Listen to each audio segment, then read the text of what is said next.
je suis Lucie Michaud, fondatrice du site mindsetandmatch.com et marqueuse de points gagnants. Aujourd'hui, dans le podcast du jour, on parle d'imagination. You've got the power. Donc, l'homme est ce qu'il croit. Ça, c'est une citation d'Anton Tchekhov. Et en fait, on va voir que c'est totalement vrai. Donc, l'homme est ce qu'il croit. Qui veut échouer, se sentir moche, perdre, se contenter de la dernière place, ramasser les miettes?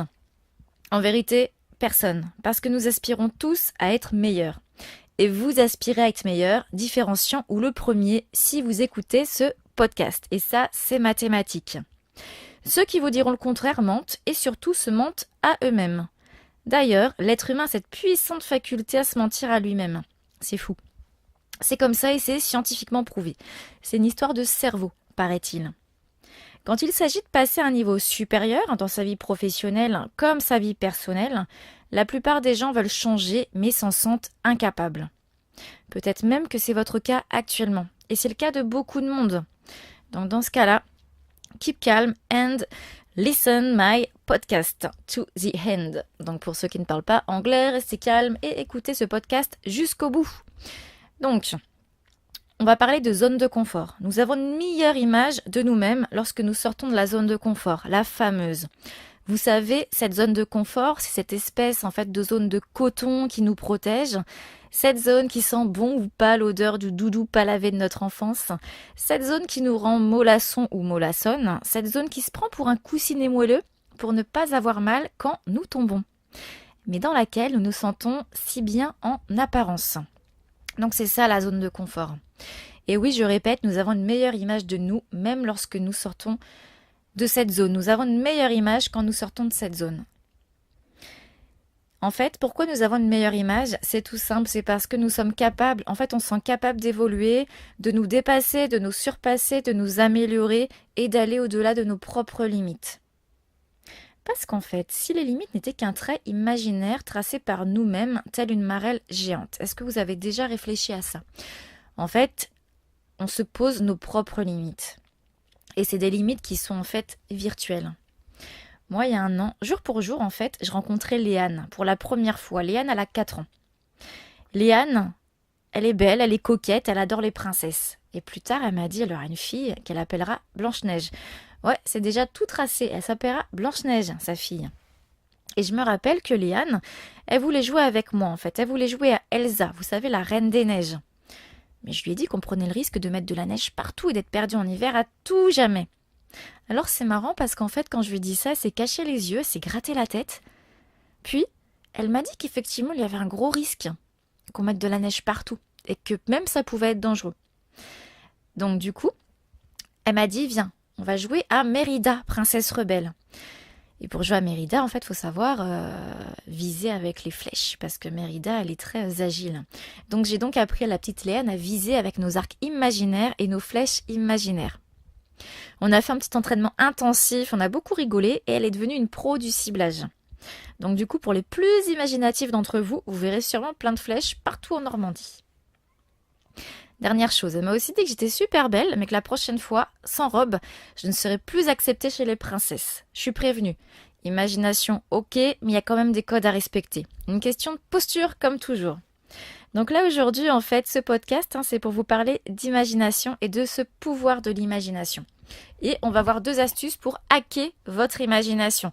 Votre imagination qui souvent vous joue des tours. Donc la première astuce, c'est d'hacker ses croyances. Donc ce qu'on appelle croyances et fausses croyances. Donc don't think limits. Ne pensez pas limite, comme dirait Usain Bolt. Pour la petite histoire, le cerveau ne fait pas la différence entre le réel et l'imaginaire. En fait, c'est super flippant de penser à ça, mais le cerveau ne fait pas la différence entre le réel et l'imaginaire. Essayez de penser à une fois où vous avez été jaloux, vous savez, en couple, par exemple. Bien souvent, on s'invente des films à la Hitchcock, on se fait du mal, on va mettre un scénario super bien ficelé, et en fait tellement bien ficelé qu'on s'y croirait.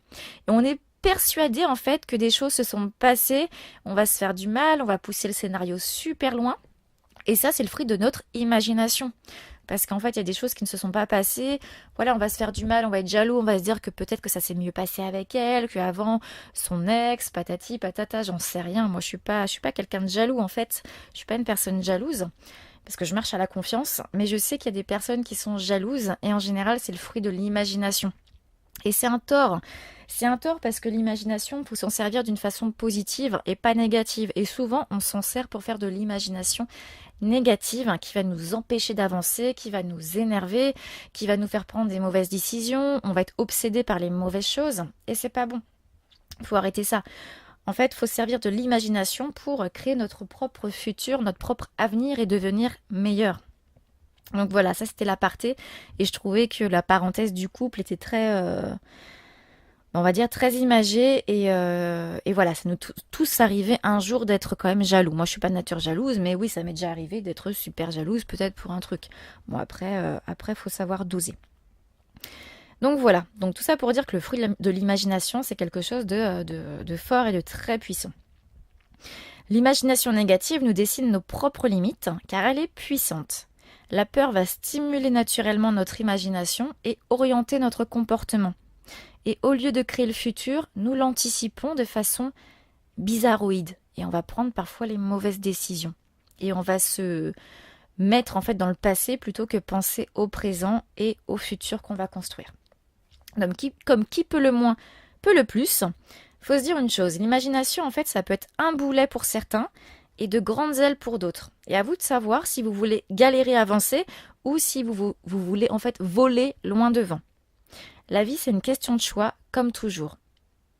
Et non, choisir n'est pas renoncer. Choisir, c'est faire en sorte de prendre les bonnes décisions correspondant le mieux à la réalisation de notre objectif. Rien que ça. Donc, on va s'intéresser un peu à Blaise Pascal. Blaise Pascal, il est né en 1623 et mort en 1662. C'est un mathématicien, physicien, un inventeur, un philosophe, un moraliste, et c'est aussi un théologien français qui a longtemps été turlupiné par le pouvoir de l'imagination.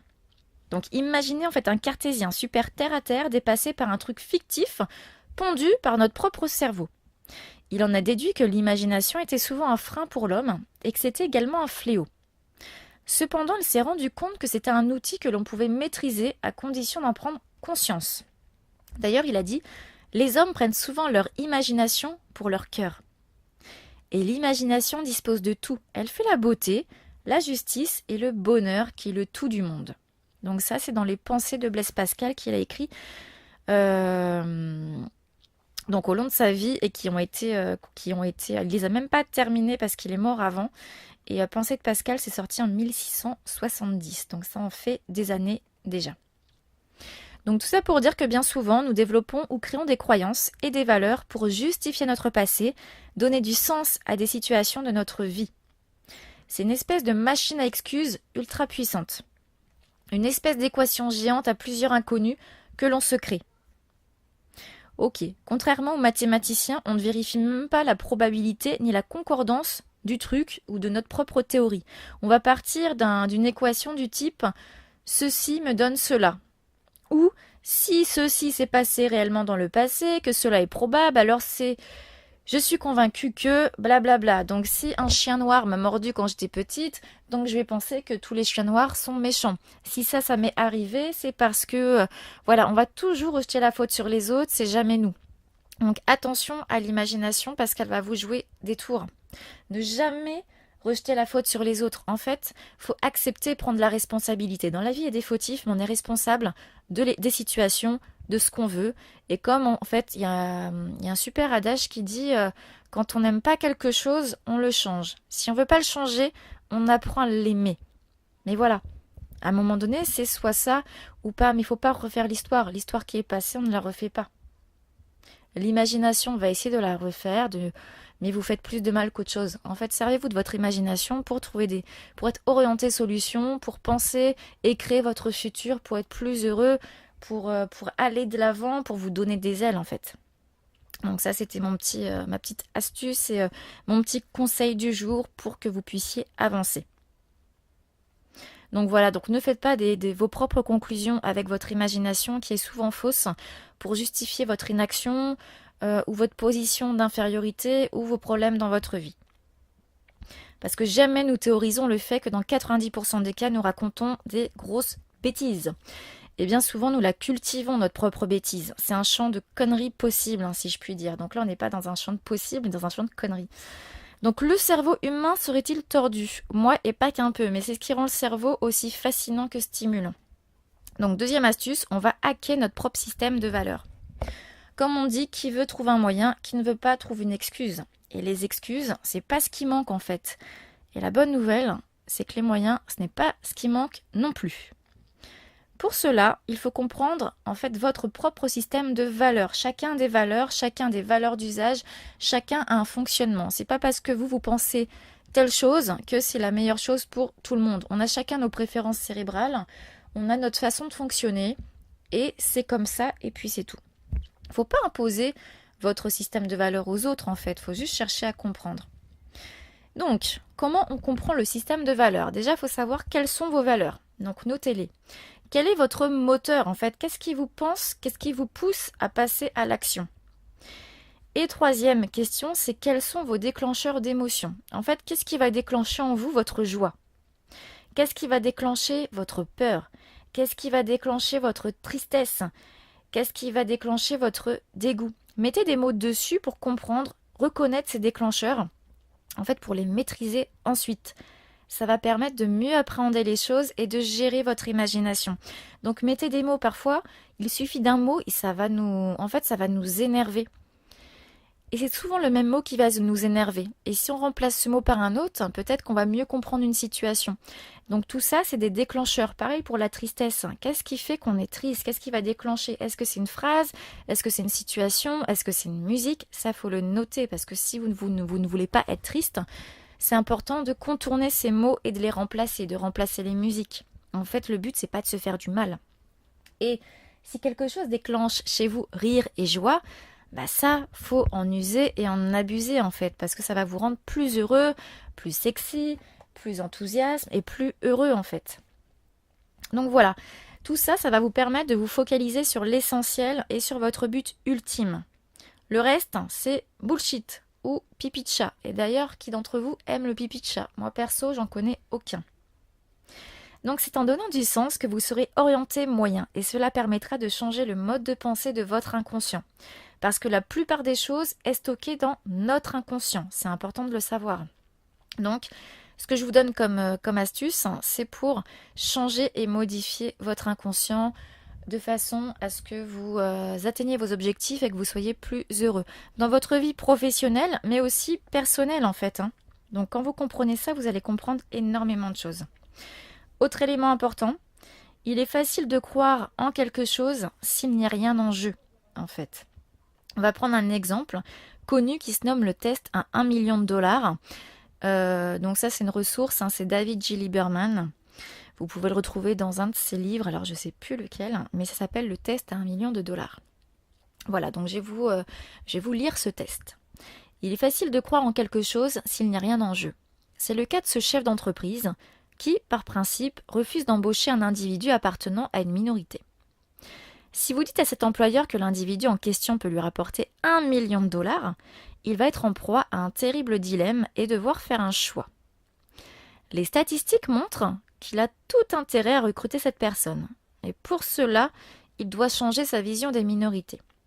Sinon, il serait à ses yeux un monstre de cupidité capable de vendre son âme au diable pour de l'argent. Par conséquent, il est plus facile pour son ego de se dire que les minorités ne sont peut-être pas aussi détestables qu'il le pensait. Quoi qu'il en soit, vous commencez à faire vaciller son système de croyances. Il est facile d'avoir des valeurs quand on n'est pas en conflit avec soi-même. Mais si vous suscitez un conflit intérieur chez ce dirigeant d'entreprise, à savoir un tiraillement entre sa croyance et son désir, vous semez la pagaille dans son esprit. Et alors, quelque chose doit céder.